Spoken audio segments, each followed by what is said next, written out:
Welcome to Rosh Media. My name is Rosh. In this video, I want to show you how to find your retention rate and graph and how to figure out what is a good retention rate for your videos and a couple ways to view your YouTube video retention rate. First, you need to be in your YouTube studio at studio.youtube.com.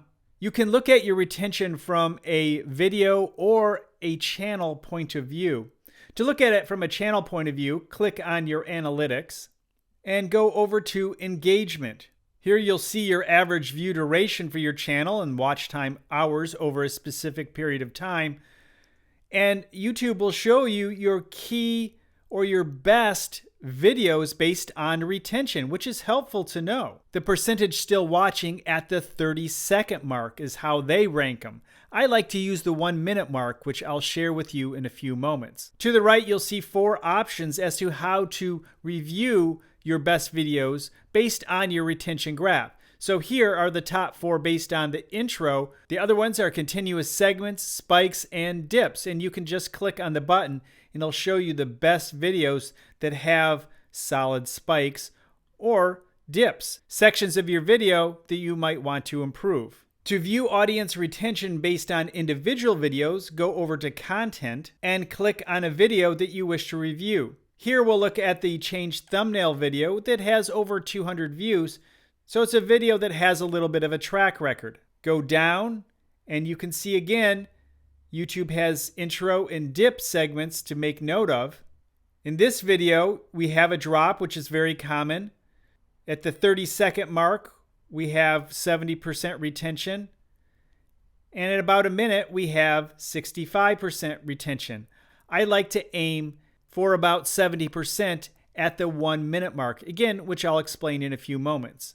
Now, this video has over 30,000 views on a channel that only had about 100 subscribers when it was uploaded. The average percentage viewed is about 60%. Again, these first 2 examples are relatively short videos, so you would expect them to have a much higher retention rate. At the 1-minute mark, this video has a 76% retention mark. However, there's another way to view your videos by clicking See More. And as we were just looking at the other videos, we're looking at the audience retention, but there's also the option for relative audience retention. This is a comparison to videos of the exact same length, not your niche, but the length of the video. So if your video is above average or high, you're doing pretty well, especially if it's that way through most of the video. Although this is a longer video, this graph is still not very good.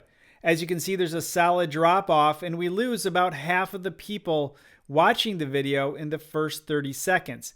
And that drop off continues to about 7% by the end of the video. And as you would guess, the relative retention is not much better. Through most of the video, it's below average. However, at the end of the video, it does go higher, so it might be worth reviewing what it is that got people's attention.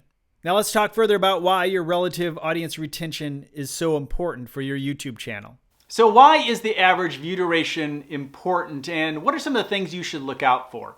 Well, think of it this way. YouTube wants a metric to be able to understand if people are actually satisfied with the video they're being shown. We've talked a lot about thumbnails and click-through rates and headlines, and important to get people to click.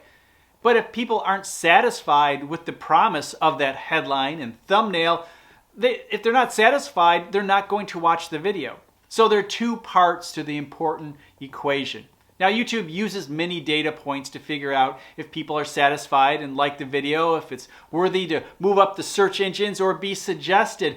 However, those 2 main elements are click to get people if they're interested in that type of video, and then how long do they watch. Now you can look at your graph and see where people drop off. You can see where people rewind. I would recommend trying to go after a 40, 50, maybe 60% average view duration as a good starting point or as a good goal. Now if you have a shorter video, you may need 70, 80%. It all depends on the competition. Now if you have a longer video, maybe 30, 40% is right.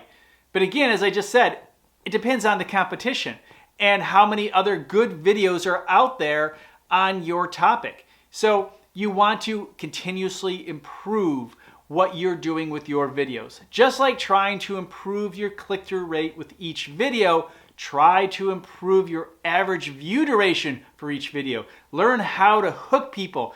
Keep them involved in that video as far as you can get. I like to go after, say, 70% of the audience in the first minute. If I can keep 70% in the first minute, I think I'm doing pretty good. And if I can keep that audience all the way through the video, like maybe 50% of that audience, I'm thrilled. And that's the 70-50 rule that I like to use. It's hard to do, but if you can do that, you're probably going to have a video that's going to be very successful.